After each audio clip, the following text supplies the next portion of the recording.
And welcome to Quad Radio as we resume our broadcast after a couple-week hiatus. We've had a little bit of, busy time this time of year in 2014, and the Grand National Cross Country Championship, along with the AMA ATV National Motocross Championship, is really starting to heat up. We've got local series starting to heat up, or regional series, I should say, as well.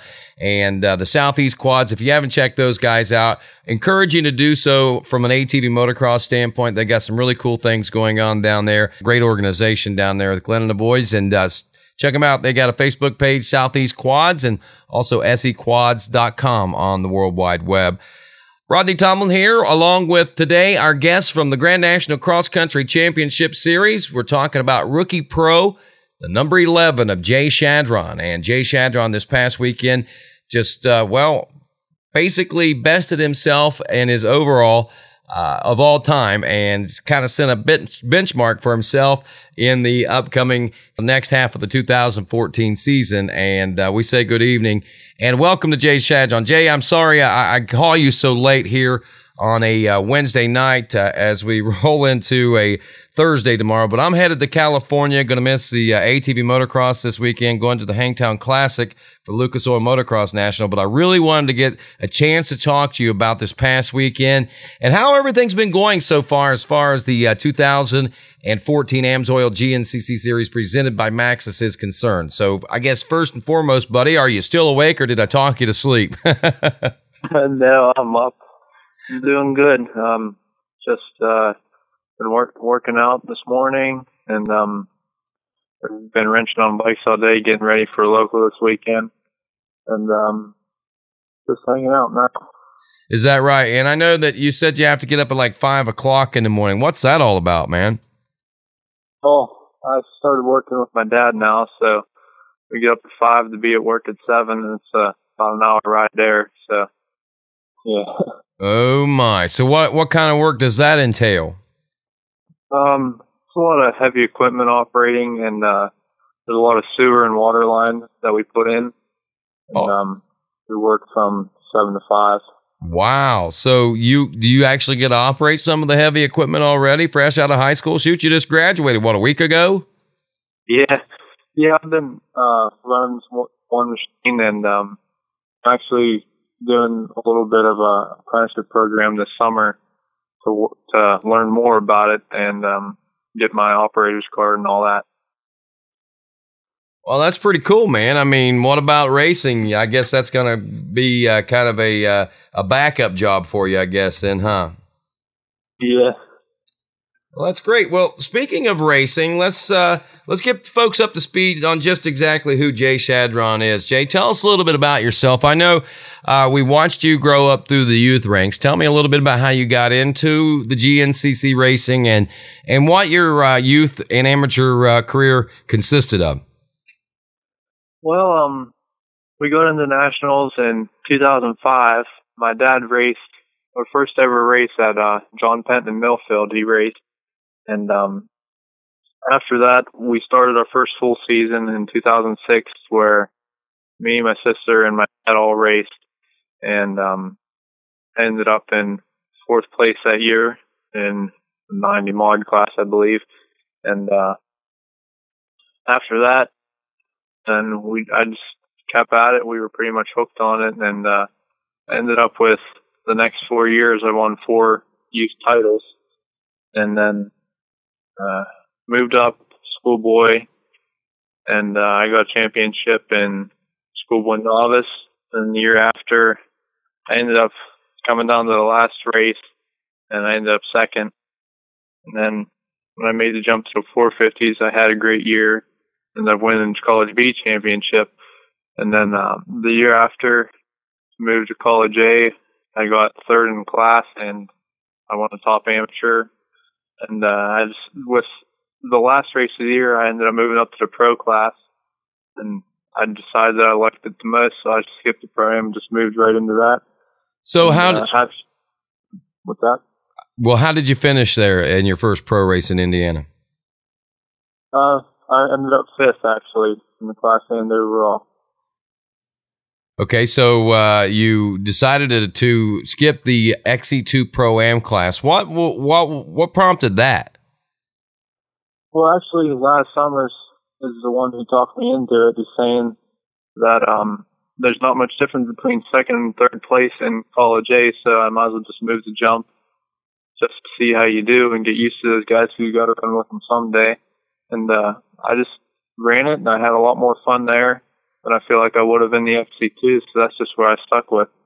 Wow, so Laz is the one that prompted you to do that, huh? Yeah. Well, that's pretty cool, man. A pretty good piece of advice from a great man, and obviously he's going to be sorely missed in your program, I'm quite sure. Yeah, definitely. He's definitely a big influence.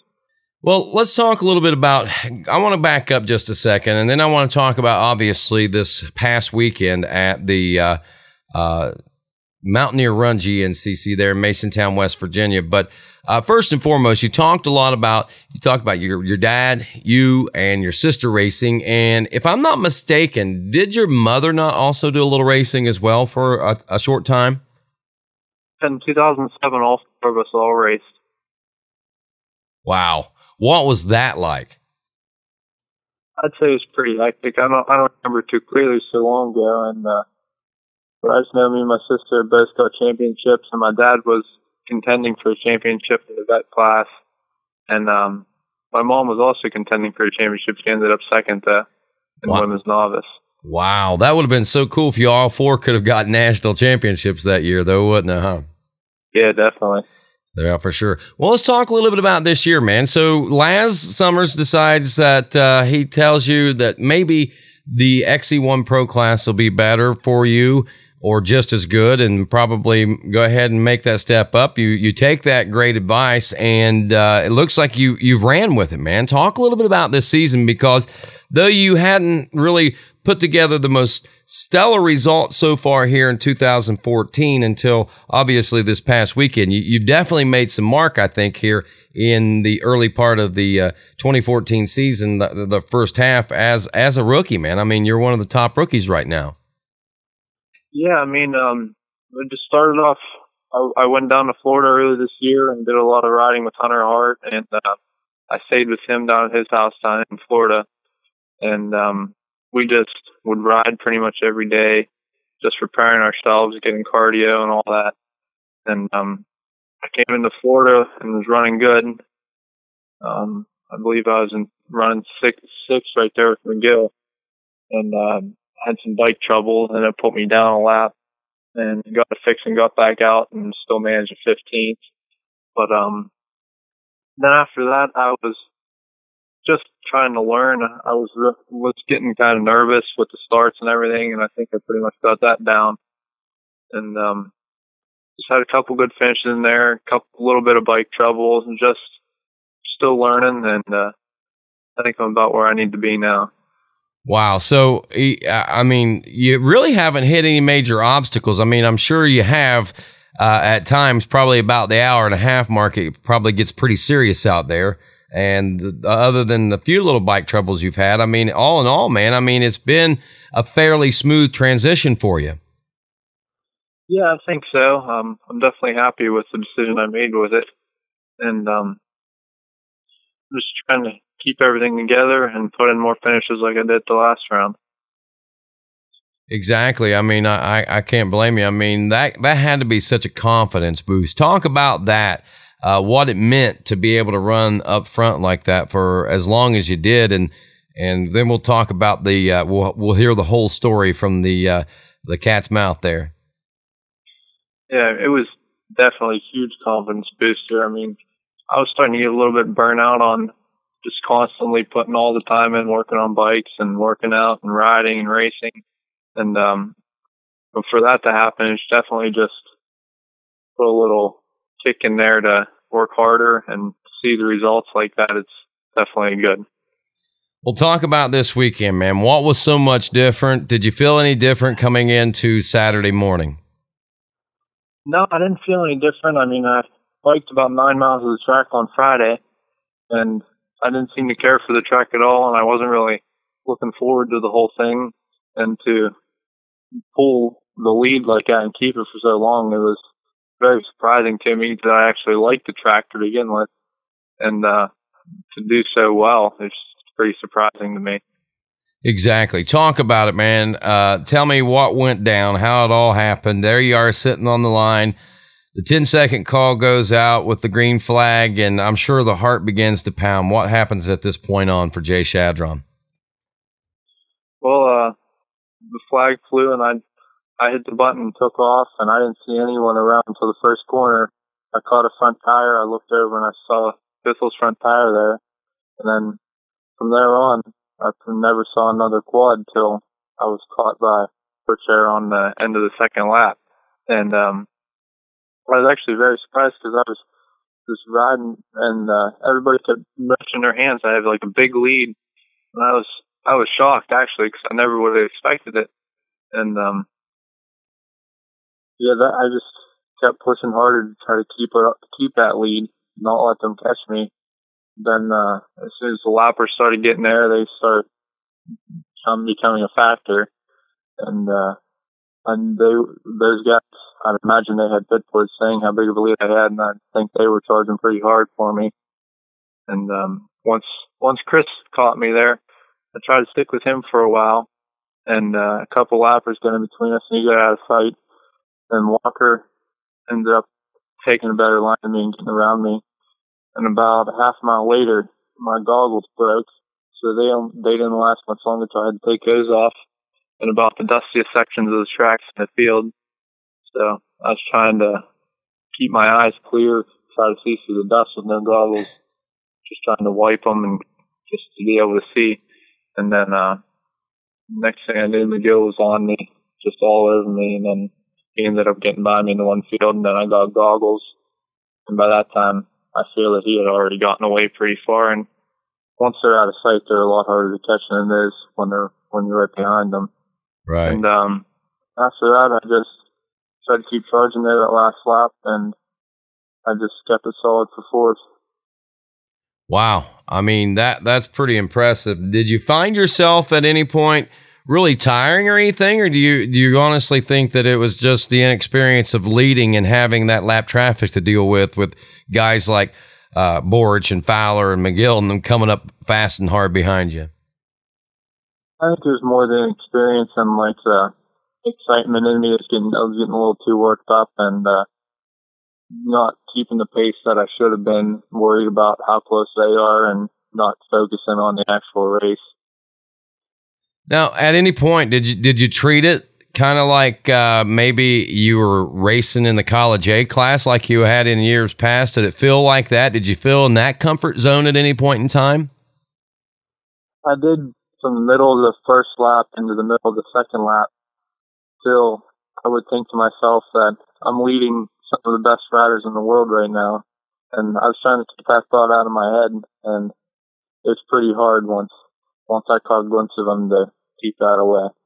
Right. I can understand that, but now you gotta be thinking about the big picture and looking at it and saying, "Wow, now maybe I'm a part of the best riders in the world." Yeah, I'd like to think that. It's definitely a big confidence booster being able to ride with them, and definitely an honor to be able to ride with them and keep pace with them like I did. Well, the thing that I know is not true, but I'm sure the one thing you have to do is back this up so it's not like a one-shot wonder thing, right? Yeah, that's what I'm going to try my hardest to do. and I'll be honest with you, Jay. I feel that you kind of found yourself there this weekend, and I was pretty impressed with what you were able to do. And I'm sure, and I knew that the mind games were going to start playing havoc with you there, especially whenever those guys did start catching up. But, you know, like anybody knows, it's a game of learning, and you had to learn to win in the other classes, and now you have to learn to win in this class. And you're just so much closer than what you were at the beginning part of the season that you just got to feel so much more confident about the last half of the season now. Yeah, I mean, I was starting to get a little bit down with my finishes there. I wasn't getting real happy with it the way I should be. And with this now, definitely making me want to push harder to do better, and to definitely I want to get up around the podium. Well, that's awesome, man. And from what I understand, you're tied now with Bryson Neal? Yeah, for seventh. For seventh. And that's pretty good company to be in, knowing that he won the XC2 Pro Am class last year, and he too is a rookie. So that's got to be making you feel pretty good, huh? Yeah, definitely. So let me ask you, after the race was all said and done, it all sunk in, and you're on the drive home, what was the conversation like? What was the feeling like on the way home with the family? Just that I couldn't believe it actually happened, and how it actually went down is just crazy. Is it something that you think and feel that you can pull off again in the future? I definitely feel like I can, that I have the ability to do that. I just need to be able to keep it solid for the whole 2 hours and try to remain as mistake-free as possible. There you go, man. I mean, you have one of the most technical tracks you could have raced this season, and it looked to me like you had a pretty good handle on it. So I think everything's fallen into place for you, Jay, and I'm excited to see what the future holds. And I honestly think that what you accomplished this weekend is going to spark up a little bit of fire to a few of the other guys in that class, because they're seeing that you're capable of doing it. They know that they've raced head-to-head with you before, so this might be good for all the rookies right now, what you were able to achieve. Yeah, possibly. I mean, they probably are all gunning for me now, so I've got to try to prove that I can do it again and beat those guys. Well, Jay, I know if anybody's going to work to make it happen, you're going to work your best and try your hardest, and I know they're going to be doing the same thing. So it's not going to be an easy task, that's for sure. Yeah, definitely not. I mean, I just got to keep the program up what I'm doing, and it's going to be a busy schedule now, working full time and trying to work on bikes and fit everything in, but that's what I got to do. Yep, that's what you got to do to make things happen, man. I know that unfortunately it's not the most lucrative type of racing in which that we participate in, but it is certainly very lucrative to the soul, I think, because of moments just like what you experienced this past weekend, if nothing else. Yeah, for sure.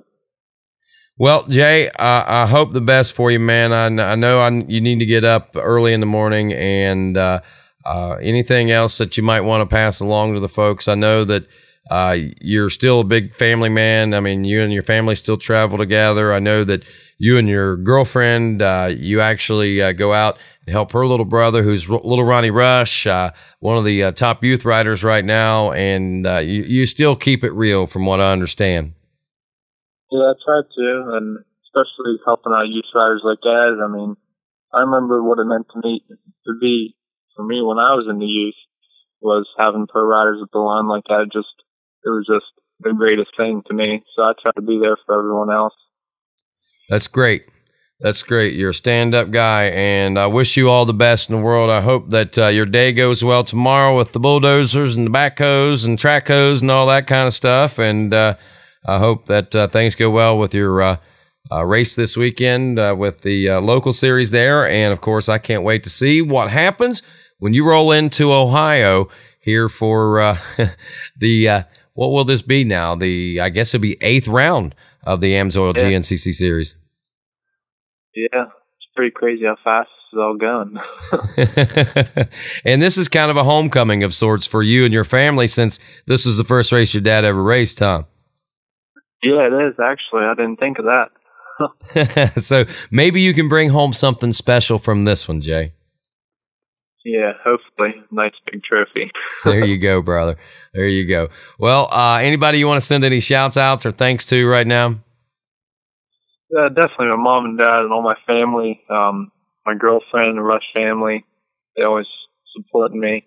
And big thanks to Waynesburg Yamaha, GBC, Fly Racing, and the Moto Experts, Power Mad, Flex Bars, Cross Country Photos, and Glenn McConnell for being there for me and helping out. Everybody in my pole pit crew, they're always there. And any of my sponsors that I can't think of offhand. I just appreciate all the help. Thank you very much, Jay. Have a great night. All right, thanks. That's Jay Shadron. I'm Rodney Tomlin. This is the new Quad Radio.